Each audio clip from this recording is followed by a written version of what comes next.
الحمد لله والصلاة والسلام على رسول الله وعلى آله وأصحابه ومن والاه أما بعد رب اشرح لي صدري ويسر لي أمري واحلل عقدة من لساني يفقه قولي رب زدني علما رب زدني علما رب زدني علما அளவற்ற அருளாளன் நிகரற்ற அன்புடையவனுமாகிய எல்லாம் வல்ல அல்லாஹுவை போற்றி புகழ்ந்ததன் பின்னர் எங்கள் இறுதி தூதர் முஹம்மது ஸல்லல்லாஹு அலைஹி வஸல்லம் அன்னார்கள் மற்றும் அன்னார்களுடைய தோழர்களான சஹாபாக்கள் தாபிஈன்கள் தபீன்கள் இறை வழி நடந்து உலகை விட்டு பிரிந்து சென்ற முஸ்லிம்களான ஆண்கள் பெண்கள் இறுதி நாள் வரைக்கும் வரக்கூடிய முஸ்லிம்களான ஆண்கள் பெண்கள் அனைவர் மீதும் அல்லாஹ்வுடைய சாந்தியும் சமாதானம் உண்டாவதாக என்று கூறி எனது பாடத்தை கூறுகின்றேன்.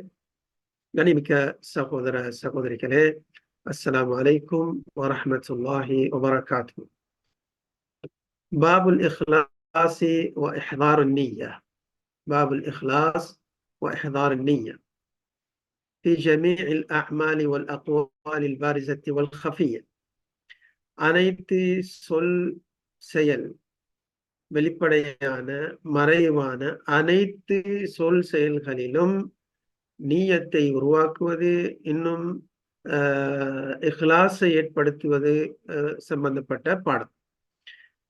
இதுல இமாம் நவவி ரஹ்மத்துல்லாஹி அலைஹி அவர்கள் கூறுகின்றார்கள், قال الله تعالى أعوذ بالله من الشيطان الرجيم وما أمروا إلا ليعبدوا الله مخلصين له الدين حنفاء ويقيموا الصلاة ويؤتوا الزكاة وذلك دين القيمة. தூய்மையானவர்களாக, வணக்கத்தை அல்லாஹுக்கு குறிப்பாக்கியவர்களாக, அல்லாஹுவை வணங்குவதற்கும் தொழுகையை நிலைநாட்டுவதற்கும் இன்னும் ஜக்காத்தை கொடுப்பதற்குமே அன்றி அவர்கள் ஏவப்படவில்லை. வதாலிக தீனுல் கையிமா, இதுதான் உறுதியான மார்க்கம் என்று அல்லாஹ் சுப்ஹானஹு வ தஆலா கூறுகின்றான். வகால தஆலா, இன்னும் அல்லாஹ் சுப்ஹானஹு வ தஆலா கூறுகின்றான், இந்த மேல்கூறிய வசனம் சூரத்துல் பையினா 5வது வசனம். இன்னும் ஆல இம்ரான் 29வது வசனத்திலே அல்லாஹ் சுப்ஹானஹு வ தஆலா கூறுகின்றான், லன் யனாலல்லாஹ லுஹூமுஹா வலா திமாஉஹா வலாக்கின் யனாலுஹு அத்தக்வா மின்கும். இந்த அறுத்து பலியிடக்கூடிய குர்பானி பிராணியை பற்றி அல்லாஹ் சுப்ஹானஹு வ தஆலா கூறும்போது கூறுகின்றான், அதனுடைய மாமிஷமோ லுஹூமுஹா, அதனுடைய மாமிஷங்களோ, வலா திமாஉஹா, அவைகளுடைய இரத்தங்களோ அல்லாஹ்வுக்கு சேர்வதில்லை. லன் யனால அல்லாஹ, அல்லாஹ்வுக்கு சேர்வதில்லை.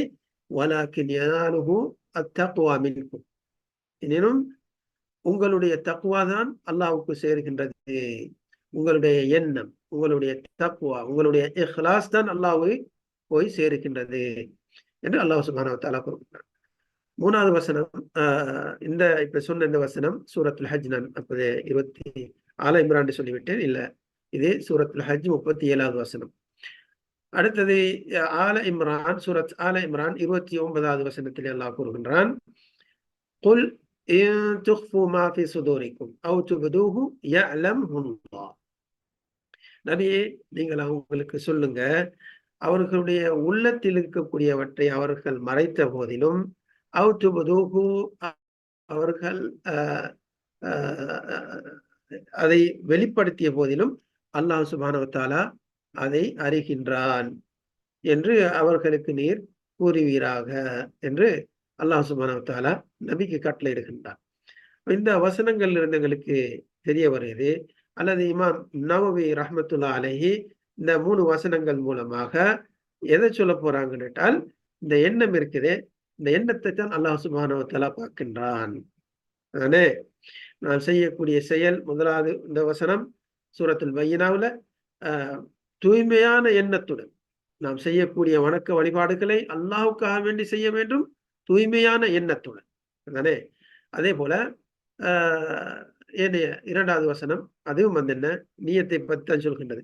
அல்லாஹ் சுப்ஹானஹு வ தஆலா நாம் செய்யக்கூடிய செயல், அந்த குர்பானி, அதாவது வந்து அறுத்து பலியிடக்கூடிய குர்பானி, அதுல மாமிசம் இரத்தத்தை அது அல்லாஹ் சுப்ஹானஹு வ தஆலா சேருவதில்லை. அல்லாஹ்வுக்கு எது சேருது? நாம் எங்களுடைய எண்ணம் தான். எந்த எண்ணத்துடன் நாம் அந்த செயலை செய்கின்றோமோ அதைத்தான் அல்லாஹ் பார்க்கின்றான். அதன் அர்த்தம் என்ன? எப்படி விதமான எந்த விதமான குர்பானி கொடுக்கலாம் என்ற அர்த்தம் அல்ல. அது ரசூல் ஸல்லல்லாஹு அலைஹி வஸல்லம் எப்படி சொன்னாங்களோ அந்த குர்பானி எப்படி இருக்க வேண்டும், அழகாக இருக்க வேண்டும், நொண்டியாக இருக்கக்கூடாது, குருடாக இருக்கக்கூடாது, மெலிந்ததாக இருக்கக்கூடாது என்றெல்லாம் அல்லாஹ் சொல்றாங்களே, அதெல்லாம் நம்ம கவனிக்கணும். சரிதானே? குர்பானி மாடு அதை வர்ணிக்கப்பட்ட விதத்துல நாம் அந்த குர்பானி பிராணியை தேர்ந்தெடுக்கணும். இதே நேரத்துல அதை விட முக்கியமானதுதான் எங்களுடைய எண்ணங்கள். அந்த சிலர் என்ன லட்சக்கணக்கு கொடுத்தும் என்ன பிராணியை வாங்குறாங்க. வாங்கி பெருமைக்காக வேண்டி குர்பானி செய்யறது. அவங்க எல்லாம் பேசணும். இன்னைக்கு ஆஜியார் இன்னும் ஆஜியார் அல்லது இன்னும் முதலாளி இவ்வளவு பெரிய ஒரு பிராணியை 1.5 லட்சம் 2 லட்சம் 3 லட்சம் பிராணி இன்றைக்கு குர்பானி செய்தார் பேச வேண்டும் என்ற நோக்கம் வந்துவிட்டது என்றால் அந்த செயலுக்குரிய நன்மை அழிந்துவிடும். அதை அல்லாஹ் சுப்ஹானஹு வ தஆலா ஏற்றுக்கொள்ள மாட்டான். ஆகையால் இந்த எண்ணத்தை நான் கட்டாயம் பாதுகாத்துக் கொள்ள வேண்டும். நான் இந்த செய்யக்கூடிய செயல் அல்லாஹ்வுக்காக வேண்டி செய்கின்றேன், அறுத்து பழிகின்றேன் என்று அதே போல ஏனைய செய்யக்கூடிய 3வது வசனத்தை பார்க்கும்போது இன் துஃபு மா ஃபி சுதூரிக்கும் அவ் துப்துஹு யஅலமுல்லாஹ், நீங்கள் உங்களுடைய உள்ளத்தில் இருக்கக்கூடியவைகளை மறைத்த போதிலும் அதை நீங்கள் வெளிப்படுத்திய போதிலும் அல்லாஹ் அதை அறிகின்றான். உள்ளத்தில் இருக்கக்கூடியவதை அறியக்கூடியவனாக இருக்கின்றான். அப்ப நம்ம எந்த செயலை செய்தாலும் அதுல நாம் அந்த எண்ணம் அல்லாஹ்வுக்காக வேண்டி செய்கின்றேன் என்ற எண்ணம் எப்பவும் நாம் அதை பேணி பாதுகாத்துக் கொள்ள வேண்டும். நேரடியா இப்ப நாம ஹதீஸுக்கு போம். நியத்து சம்பந்தமாக நான் உங்களுக்கு எண்ணம் சம்பந்தமாக இஹ்லாஸ் சம்பந்தமாக நம்ம பேசிட்டேன். இப்ப நேரடியாக நாம ஹதீஸை போம். இதுக்கு பிறகு இமாம் நவவி அவர்களுடைய வழக்கப்படி முதலாவது ஒரு பாடத்தை எடுத்தால் அதில் அதாவது குர்ஆன் வசனத்தை விவரிப்பாங்க அந்த பாடத்தை. அதுக்கு பிறகு அது சம்பந்தமான ஹதீஸுகளை கொண்டு வருவாங்க. அந்த அடிப்படையில முதலாவது ஹதீஸ் وعن أمير المؤمنين أبي حفص عمر بن الخطاب بن نفيل بن عبد العزى بن رياح بن عبد الله بن قرط بن رزاح بن عدي بن كعب بن لؤي بن غالب القرشي العدوي رضي الله تعالى عنه. இதெல்லாம் அவங்களுடைய வம்சாவளியை பத்தி எடுத்து சொல்லப்படுகின்றது. அதாவது பாட்டன் போட்டுனாரும் எல்லாம் அரபிகள் அப்படி சொல்லும் போது அநேகமாக அந்த காலத்துல முழுமையா பாடம் வச்சிருப்பாங்க. சரிதானே? எங்களுடைய குடும்பத்தார் வாப்பட இது எங்க பேத்தி செய்யறது என்ற இதெல்லாம் அப்படி எடுத்து சொல்லுவாங்க. இது வரைக்கும் அவங்களோட அதாவது அந்த நசப் என்ற அந்த இதை சந்ததியை அவங்க எடுத்து கூறியிருக்கிறாங்க ஹதீஸ்ல. இவங்க எல்லாம் அவங்களுடைய பாட்டம் போட்டுனாங்க.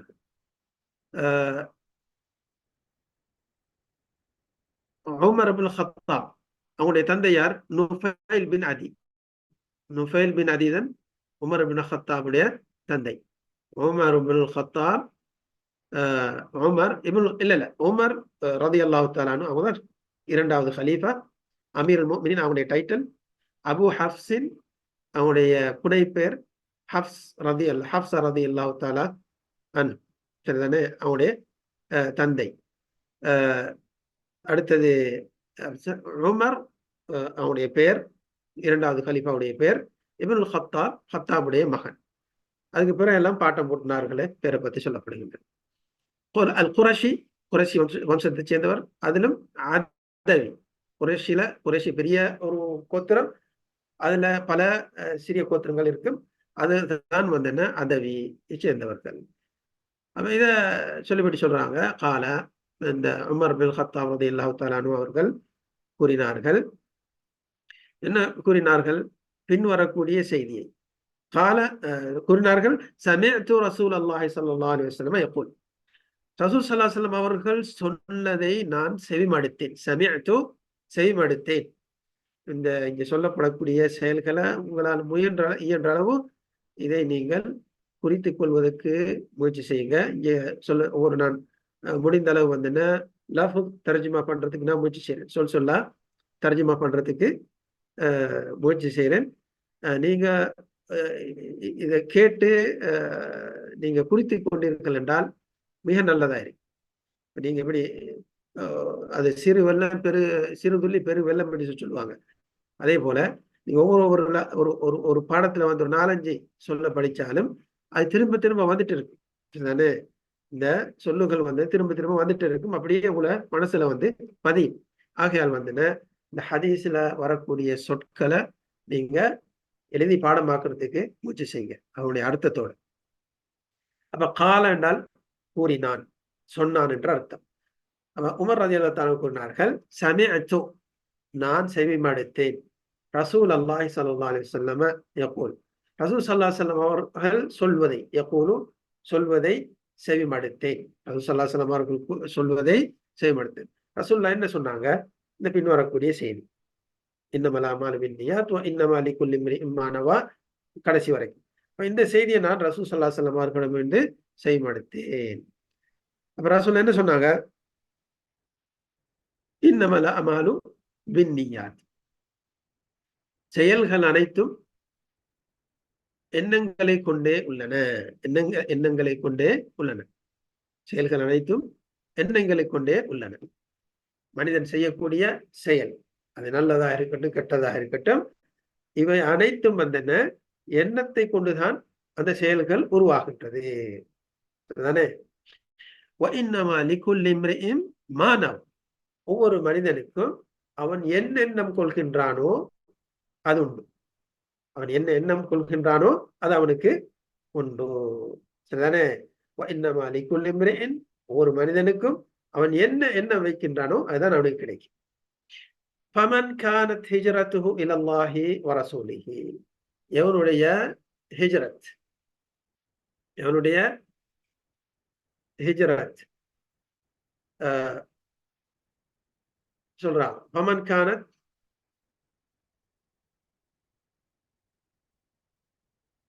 فمن كانت هجرته إلى الله ورسوله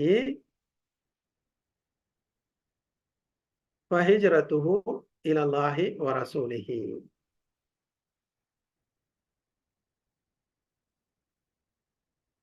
فمن كانت هجرته إلى الله ورسوله فهجرته إلى الله ورسوله. எவருடைய ஹிஜ்ரத் அல்லாஹ்வின்பால் மேலும் ரசூலின்பால் இருக்குமோ, ஹிஜ்ரத்துஹு அவருடைய ஹிஜ்ரத் அல்லாஹ் ரசூலின்பால் ஆக இருக்கும். அல்லாஹ் ரசூலின் பக்கமாக அல்லாஹ் ரசூலின்பால் இருக்கும் என்றால் அல்லாஹ் ரசூலின் பக்கம் செய்த ஹிஜ்ரத்தாக கணிக்கப்படும்.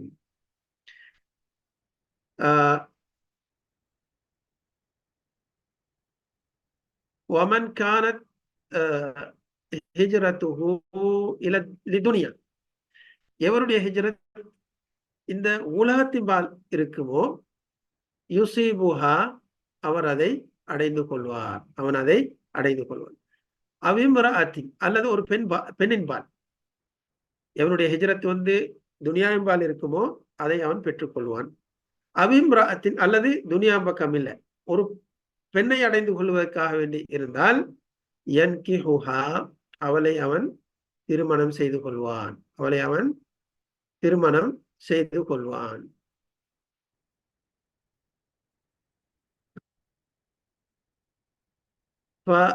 ஹிஜ்ரத்துஹு இலா மா ஹாஜர இலைஹி.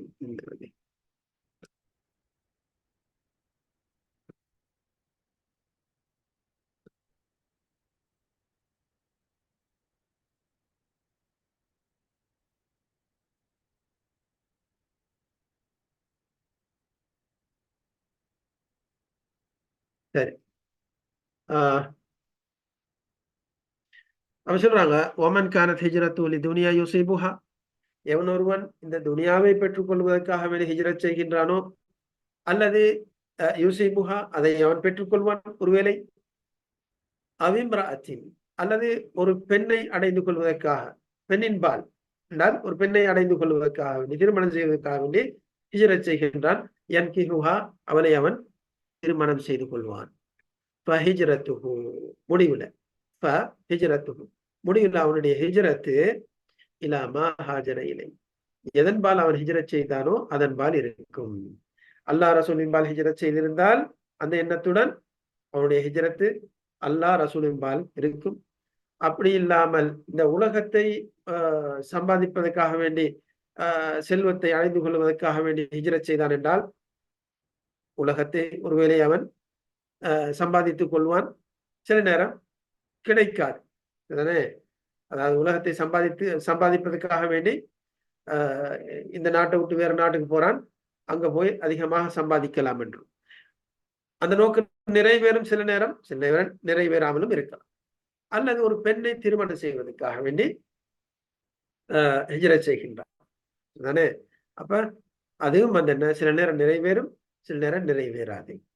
ஆக அவனுடைய நோக்கம் எதன்பால் இருக்குமோ அதுதான் அவனுடைய ஹிஜ்ரத் எதன்பால் இருக்குமோ அதன்பால் அவனுடைய ஹிஜ்ரத் அமையும், அதன்படி அவனுடைய ஹிஜ்ரத் அமையும் என்று ரசூல் ஸல்லல்லாஹு அலைஹி வஸல்லம் அவர்கள் கூறுகின்றார்கள்.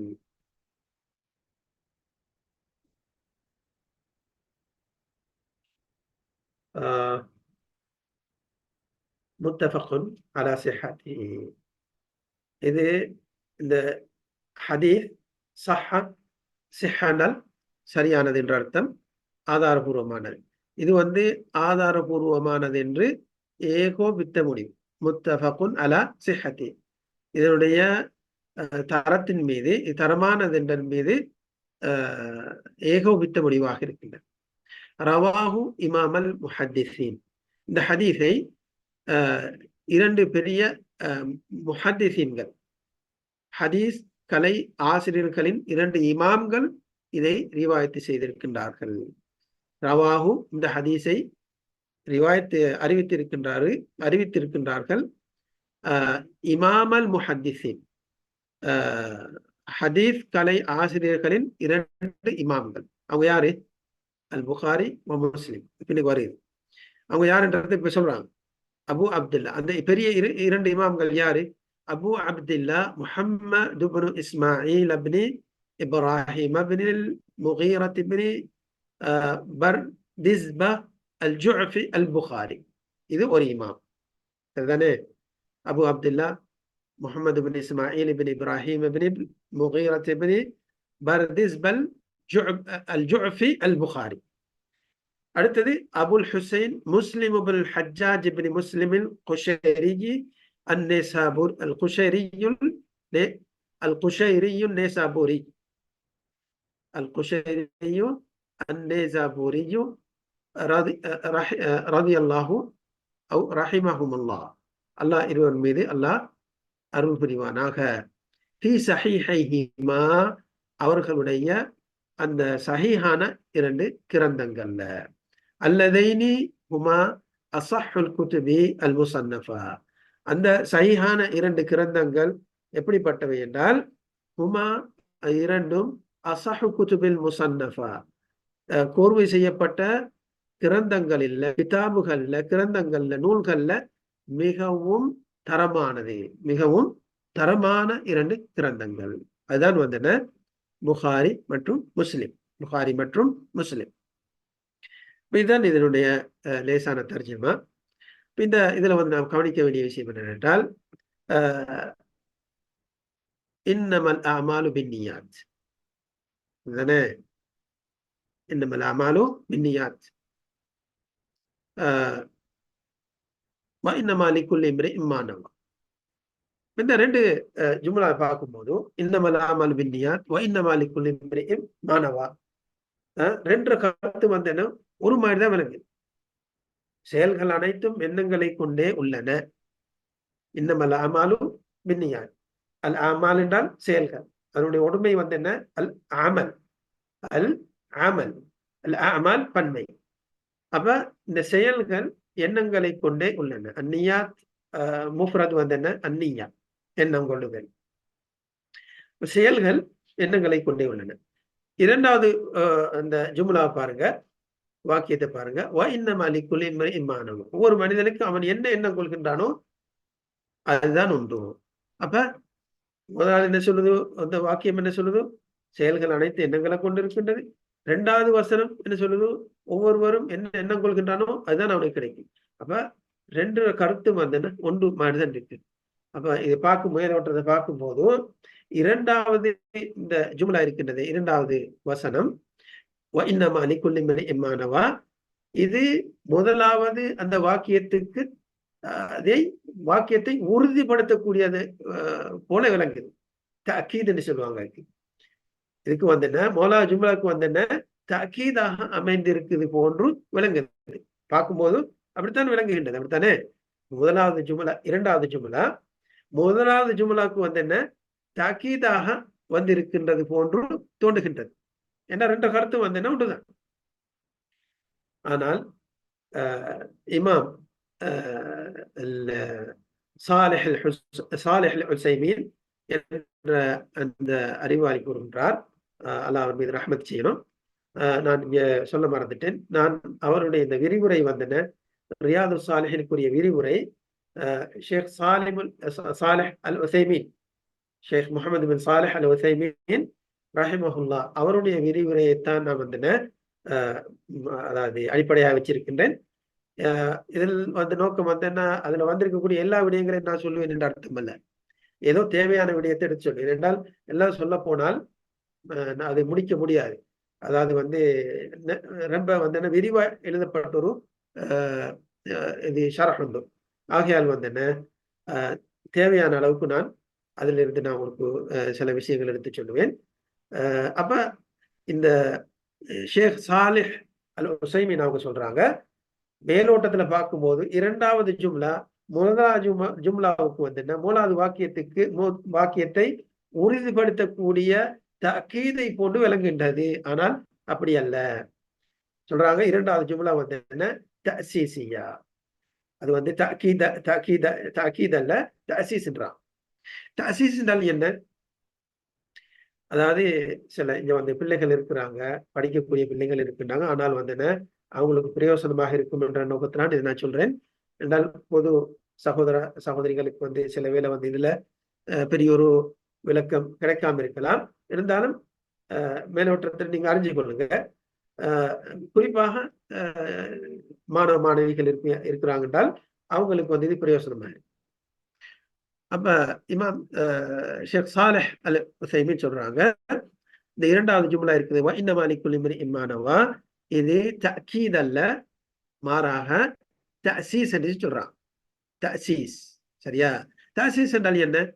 தஅசீஸ் என்றால் 2 சில நேரம் வந்து என்ன, 2 சொல்லு வரும், 2 வாக்கியம் வரும், அல்லது 3 சொல்லு வரும், சரிதானே? அது வந்து என்ன ஒரே மாதிரி தான் இருக்கு, சரிதானே? சொல்ற வந்து என்ன, அடி அப்ப அடி அடி, கொல்லு கொல்லு, 2ம் வந்து என்ன, அடி அடி கொல்லு கொல்லு என்றெல்லாம் ஒரே சொல்லுதான், ஒரே அர்த்தத்தை கொடுக்கக்கூடியது. 2வது வசனம் மேலோட்டத்தை பார்க்கும் போது வந்து என்னது, 3வது வசனத்தை வந்து உறுதிப்படுத்தக்கூடியதாக விளங்குகின்றது, சரிதானே? இங்க வந்து சொல்றாங்க அப்படி அந்த தஅக்கீத் அல்ல, மாறாக வந்து என்ன, தஅசீஸ் என்றான். தஅசீஸ் என்றான். தஅசீஸ் என்றால் என்ன? அதாவது எந்த ஒரு நாம சொல்லை எடுத்துக்கொண்டாலும் அல்லது வாக்கியத்தை எடுத்துக்கொண்டாலும் அதனுடைய அடிப்படை அது வந்து அதுக்குன்னு ஒரு கருத்து இருக்கு, அதுக்குன்னு தனி கருத்து இருக்கணும். இதுதான் அடிப்படை, சரிதானே? அடிப்படை வந்து என்னவென்றால் அதாவது திருப்பி திருப்பி சொல்லக்கூடிய வார்த்தைகள், திருப்பி திருப்பி சொல்லக்கூடிய வாக்கியங்கள் ஒவ்வொன்றுக்கும் வந்து என்ன ஒரு கருத்து இருக்கணும். இதுதான் அடிப்படை. ஆனா சில நேரம் வந்து என்ன, அதை விட்டு மாறி தாக்கீதாக அமையும், தாக்கீதாக அமையும், சரிதானே? மேல முன் சொல்லப்பட்ட அந்த வார்த்தை அல்ல முன் சொல்லப்பட்ட அந்த வாக்கியத்தை உறுதிப்படுத்தக்கூடியதாக அமையும் தாக்கீதாக. ஆனா எல்லா இடத்துலையும் தாக்கீது இல்லை, எல்லா இடத்துலையும் தாக்கீதாக அமையாது. அதே போலதான் இங்கே சொல்றாங்க, இங்க வந்து தாக்கீத் அல்ல தஅசீஸ் என்று சொல்றாங்க. தஅசீஸாக அமைந்திருக்கின்றது. தஅசீஸ் என்றால் என்ன? அதாவது 2 வாக்கியங்கள் வந்து ஒரே போல வாக்கியங்கள் வந்து வந்து அந்த 2வது வாக்கியம் இருக்கின்றதே அது ஒரு தனி கருத்து இருக்கு. சரிதானே? ஒரே 2 வாக்கியங்கள் வந்து சரிதானே முக்கரராக வந்து அந்த இரண்டாவது வரக்கூடிய அந்த வாக்கியம் அதுக்குன்னு ஒரு தனி கருத்து இருக்கு. சரிதானே? இப்ப அந்த அடிப்படை இங்க பார்க்கும்போதும் இங்க வந்து என்ன அதுக்கு நான் அப்படி பார்க்கும்போது இங்க வந்து தசீசாகத்தான் தோன்றுகின்றது. அப்ப முதலாவதுக்கு கருத்து என்ன? முதலாவது கருத்து என்ன? செயல்கள் அனைத்தும் எண்ணங்களை கொண்டுதான் உருவாகின்றது. அதுதானே? எண்ணம் இல்லாமல் செயல் நிகழாது என்றுதான் அர்த்தம். எந்த ஒரு செயல் வந்து நிகழுது என்றால் மனிதனுடைய அங்கங்களால் ஏதாவது ஒரு செயல் நிகழுது என்றால் அவனுடைய எண்ணத்துக்கு பிறகுதான் அந்த செயல் நிகழும். எண்ணம் இல்லாம செயலோடு நிகழாது. இது ஒரு உறுதியான செய்தி தானே. ஒரு செயல் ஒன்று என்னுடைய கை அசைது என்றாலும் நான் அது வீணாக இல்லை, எண்ணம் இல்லாமல் எண்ணத்தோடு தான் அது கை அசைகின்றது. அதுதானே. என்னுடைய பார்வை போகுது என்றால் என்னுடைய எண்ணத்துக்கு பிறகுதான் அந்த பார்வை போகின்றது. என்னுடைய செவி ஒரு பக்கம் சாய்த்தேன் என்றால் எண்ணத்துக்கு பிறகுதான் செவியை சாக்கின்றேன். அப்ப எந்த ஒரு செயலும் அது நல்ல செயலா இருக்கட்டும் கெட்ட செயலா இருக்கட்டும் அது என்ன எண்ணத்தை கொண்டுதான் இருக்கின்றது. எண்ணம் இல்லாம இல்லை. எண்ணம் இல்லாம அப்படி செயல் இருக்குமே ஆனால் அது யாராக இருக்கலாம்? பைத்தியகாரன். பைத்தியகாரனுக்கு எண்ணம் கிடையாது. பைத்தியகாரனுக்கு நீயார் என்றது கிடையாது. ஆகையால் தான் அவன் பலதையும் செய்வான். சரிதானே. அவனை குற்றம் பிடிக்கப்படவும் மாட்டான். ஏன்? அவனுக்கு எண்ணம் இல்லை, நீயத்து இல்லை. சரிதானே. ஆக்கலும் இல்லை. சரியா? அதனால வந்து அவனுக்கு எண்ணம் என்றது கிடையாது. ஏதோ கண்டதெல்லாம் செய்வான். அவனுக்கு இந்த உலகத்திலே தண்டனை கிடையாது, மறுமையிலும் தண்டனை இல்லை. சரி. இரண்டாவது ஜும்லா இருக்கின்றது. இரண்டாவது வாக்கியம் ஒவ்வொரு மனிதனுக்கும் அவன் என்ன எண்ணம் கொள்கின்றானோ அதுதான் அவனுக்கு கிடைக்கும். இதில் அர்த்தமாகிறது மனிதனுடைய எண்ணம் எப்படி அமையுமோ என்ன எண்ணம் கொள்வானோ அதுதான் அவனுக்கு கிடைக்கும். அவன் செய்யக்கூடிய செயல் அவன் அல்லாஹ்வுக்காக வேண்டி செய்தான் என்றால் அந்த செயல் அல்லாஹ்வுக்காக, அதுக்கு அவனுக்கு பலன் கிடைக்கும், அதுக்குரிய கூலி கிடைக்கும் அல்லாஹ்விடத்துல. அவன் பிறருக்கு காட்டுவதற்காக வேண்டி அந்த செயலை செய்தால் அந்த செயல் அல்லாஹ்விடத்துல ஏற்றுக்கொள்ளப்பட மாட்டாது. அவனுக்கு அதுல வந்து என்ன பலன் கிடைக்காது. சரிதானே. இப்ப 2 ஜும்லாக்கு வித்தியாசம் இருக்குதா இல்லையா? சரிதானே. அப்ப இங்க வந்து என்ன நல்லா விளங்கிங்க. இரண்டாவது ஜும்லா தஅக்கீத் அல்ல, மாறாக தஅசீஸ் என்றத விளங்கிங்க. அடுத்ததாக சொல்றாங்க. இப்ப இந்த அடிப்படையை சொல்லிட்டாங்க ரசூலுல்லாஹ். அடிப்படை ஒரு முக்கியமான ஒரு அடிப்படையை வந்து என்ன சொன்னதுக்கு பிறகு அதுக்கு விளக்கம் சொல்றாங்க. அடிப்படை என்ன? செயல்கள் அனைத்தும் எண்ணங்களை கொண்டுதான் நிகழும். ஒவ்வொரு மனிதன் அவன் என்ன எண்ணம் கொள்கின்றானோ அதுதான் அவனுக்கு கிடைக்கும். அதுதான் அவனுக்கு கிடைக்கும். சரிதானே. இது ஒரு அடிப்படை. இதுக்குரிய உதாரணத்துக்கு சொல்றாங்க. ஃபமன் கானத் ஹிஜ்ரத்துஹு இலல்லாஹி வ ரசூலிஹி ஃபஹிஜ்ரத்துஹு இலல்லாஹி வ ரசூலிஹி. எவனுடைய ஹிஜ்ரத் என்றால் வந்து என்ன? அதாவது இடம் விட்டு இடம் மாறுதல். அதாவது வந்து ஊரை வெறுத்து அங்கிருந்து என்ன இந்த ஊரை வெறுத்து விட்டு செல்லுதல். ஈகிற ஊர் வந்து என்ன மோசமானது, அங்க அல்லாஹ்வுடைய மார்க் அடிப்படையில வாழ முடியாது என்ற காரணத்தினால அந்த ஊரை வெறுத்து செல்வது, அல்லது நாடு துரத்தல் என்ற இப்படியான கருத்தெல்லாம் வருகின்றது. சரிதானே. அப்ப ஒருவர் ஹிஜ்ரத் செய்தார் என்றால் என்ன நோக்கம்? ஒன்றில் வந்து அங்கிருந்து வெளியாக்கப்பட்டிருப்பாரு. அப்ப வெளியாக்கப்பட்டால் இன்னொரு ஊர் அல்லது இன்னொரு நாட்டுக்கு போய் அல்லாஹ்வுடைய மார்க் அடிப்படையில வாழ்ற நோக்கத்துல வந்து என்ன அங்கிருந்து வெளியாகி செல்கின்றார். எவ்வாறு வந்து ரசூலுல்லாஹ் சஹாபாக்கள் எல்லாம் வெளியாக்கப்பட்டாங்களோ இது வந்து என்ன ஹிஜ்ரத். தானே. அல்லது வந்து என்ன வெளியாக்கல அந்த அந்த ஊர் மக்களோட வாழ முடியாது, மார்க்க அடிப்படையில வந்து என்ன அங்க வாழவே முடியாது என்ற பட்சத்துல அந்த வீடை விட்டு எங்க போய் அல்லாஹ்வுடைய மார்க் அடிப்படையில வாழ முடியுமோ அப்படியான ஊருக்கு செல்வது அது ஹிஜ்ரத். சரிதானே. இப்படி எல்லாம் இதெல்லாம் வந்து என்ன ஹிஜ்ரத்னு சொல்லப்படுகின்றது. அப்படி சொல்றாங்க. உதாரணம் இப்ப அந்த நீயத்துக்குரிய உதாரணம் கொடுக்குறாங்க ரசூல்லா. என்ன நீ மோலா சொல்லப்பட்ட அந்த அடிப்படை அதுக்குரிய உதாரணம், ஒருவன் வந்து என்ன அல்லாஹ் ரசூலின்பால் ஹிஜ்ரத் செஞ்சால் அவனுடைய ஹிஜ்ரத்து அல்லாஹ் ரசூலின்பால் இருக்கும். அவன் இந்த உலகத்தை பெற்றுக் கொள்வதற்காக வேண்டி அல்லது ஒரு பெண்ணை திருமணம் செய்வதற்கு கொள்வதற்காக வேண்டி அவன் ஹிஜ்ரத் செய்தால் அவனுடைய ஹிஜ்ரத்து அவ்வாறு அமையும். என்ன நோக்கத்தை அடிப்படையில வந்து ஹிஜ்ரத் செய்தானோ அதுதான் அவனுக்கு கிடைக்கும் என்று உதாரணத்தை சொல்லி ரசூலுல்லாஹ் இந்த ஹதீஸை சொன்ன அந்த அடிப்படையை விவரிக்கிறாங்க. அடுத்ததாக அன்பார்ந்த சகோதர சகோதரிகளே,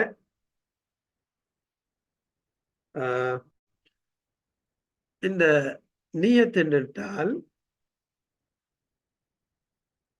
நியத்துடைய பலன் என்ன?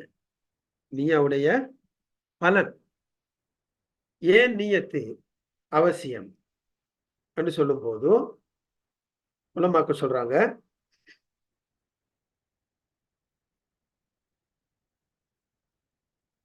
கொஞ்சம்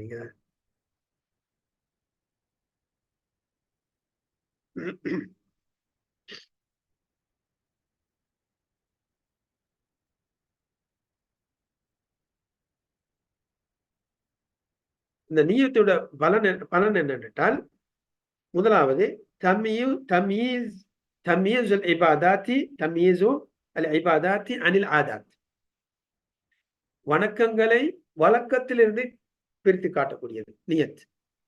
இந்த நியத் என்ற அதனுடைய பலன் என்னென்றால், இது வணக்கம் இது வழக்கம் என்றதை பிரிச்சு காட்டும்.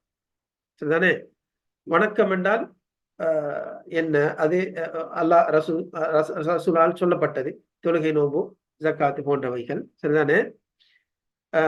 இன்னொன்று இது ஒரு மனிதன் வழக்கமாக செய்யக்கூடியது.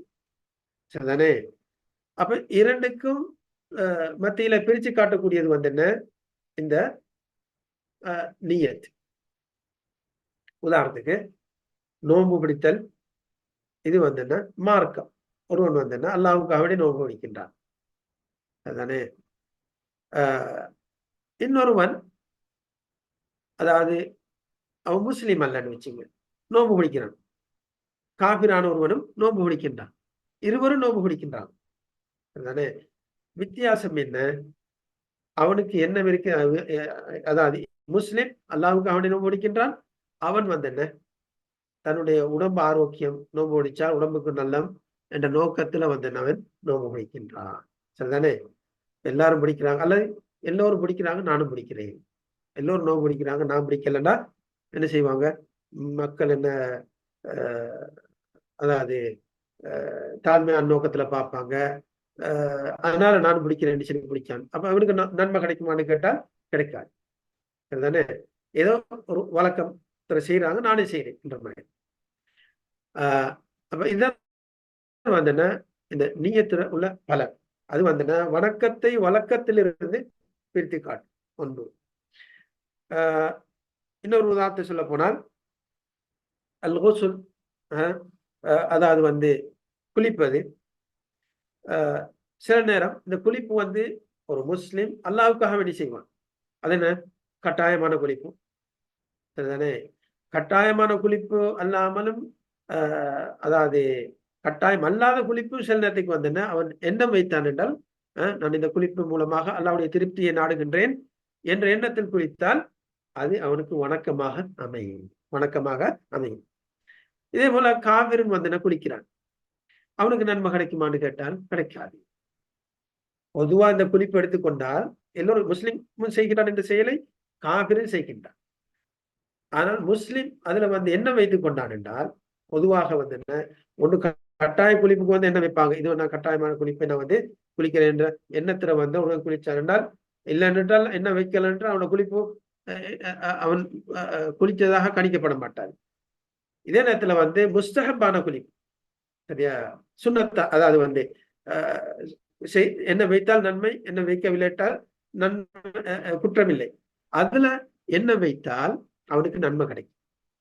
அந்த ஏனே கட்டாயம் அல்லாத குளிப்பு வந்து என்ன, அது எல்லோரும் செய்யக்கூடியதுதான். முஸ்லிமும் செய்கின்றான், காவிரியும் செய்கின்றான். தானே? ஆனால் முஸ்லிம் எண்ணம் வைப்பதன் மூலமாக அவருடைய அந்த வழக்கமான அந்த செயல் வணக்கமாக மாறிவிடுகின்றது, வணக்கமாக மாறிவிடுகின்றது. அதுதானே நான் இந்த செயலின் மூலமாக, இந்த குளிப்பு மூலமாக உடல் ஆரோக்கியத்தை, அல்லாஹ்வுடைய திருப்தியை நாடுகின்றேன். உடல் ஆரோக்கியம் பெறுவதன் மூலம் அல்லாஹ்வுடைய வணக்கங்கள் வழிபாடுகளை அதிகம் செய்யலாம் என்ற நோக்கத்தை நான் குளிக்கின்றேன். அல்லது அல்லாஹ்வுடைய திருப்தியை நாடி குளிக்கின்றேன். அல்லாஹ்விடத்துல இந்த குளிப்புக்கு நான் நன்மையை நாடி செய்கின்றேன் என்ற எண்ணத்தோடு செய்தாங்கன்னா அவனுக்கு அதுல நன்மை கிடைக்கும். சரிதானே? அதே போல வந்துன்னு இது ஒரு விடயம், இந்த நியத்துடைய பலன். இரண்டாவது பலன் என்றால் தமீசுல் இபாதாத்தி பஅதஹா அன் பஅத். இரண்டாவது இதனுடைய பலன் என்னென்று, அந்த நியத்துடைய வணக்கங்களையும் அவை சிலதை விட்டு பிரித்து காட்டுறது. சரிதானே? வணக்கங்களையும் சிலதை விட்டு பிரித்து காட்டும். உதாரணத்துக்கு வந்து என்ன,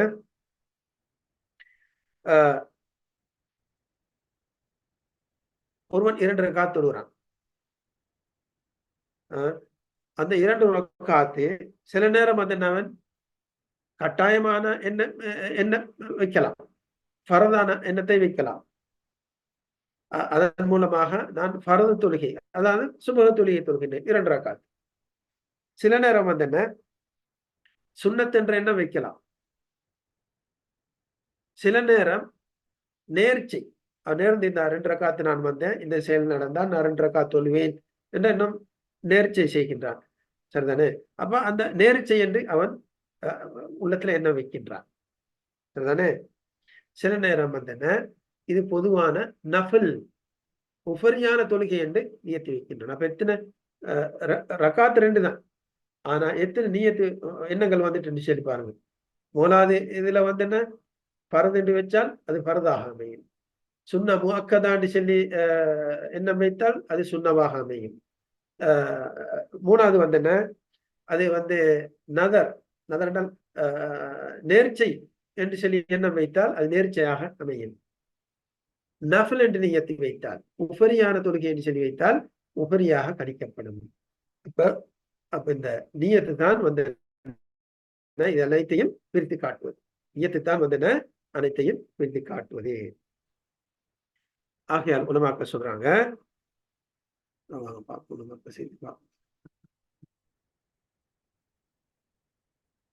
قال بعض العلماء لو كلفنا الله عملا بلا نية لكان من تكليف ما لا يطاق. இந்த நியத்து வந்து அல்லாஹ்வுடைய பெரிய ஒரு அருள் என்று சொல்றாங்க. அல்லாஹ் சுப்ஹானஹு வ தஆலா இந்த நியத் இல்லாமல் ஒரு செயலை செய்யுமாறு எங்களுக்கு சொன்னால் அது வந்து என்ன, மனிதனால முடியாத ஒரு சிரமமாக போய்விடும். மனிதனால் செய்ய முடியாத ஒரு சிரமமாக போய்விடும். ஒரு செயலை சொல்லி அல்லாஹ் செய்ய சொல்றான், ஆனால் எண்ணம் என்றது கிடையாது. எப்படி அதை செய்யறது? அந்த செயலை வந்து அல்லாஹ் சொன்ன செயலை எண்ணம் மூலமாகத்தானே நாம அதை வந்து அதாவது வந்து குறிப்பாக்கணும். அல்லாஹ் சொன்ன செயலை எண்ணம் மூலமாகத்தான் அதை குறிப்பாக்கணும். எண்ணமே இல்லைன்னுட்டால் எப்படி அதை செய்யறது? அது மனிதனால முடியாத ஒரு காரியம். ஆகையால் தான் உலமாக்க சொல்றாங்க, இந்த நியத்துன்றை வந்து அல்லாஹ்வுடைய பெரிய அருள். ஆகையால் அன்பான சகோதர சகோதரிகளே, இத்தோடு நாங்கள் முடித்துக் கொள்வோம். இது சம்பந்தமாக இன்ஷா அல்லாஹ் சில விஷயங்கள் இன்னும் இருக்கின்றது, அடுத்த அமர்வில் நாம் பார்ப்போம். அதுவரைக்கும் உங்களிடமிருந்து நான் விடைபெற்றுக் கொள்கிறேன். அஸ்ஸலாமு அலைக்கும் வரஹ்மத்துல்லாஹி வபரகாத்துஹு.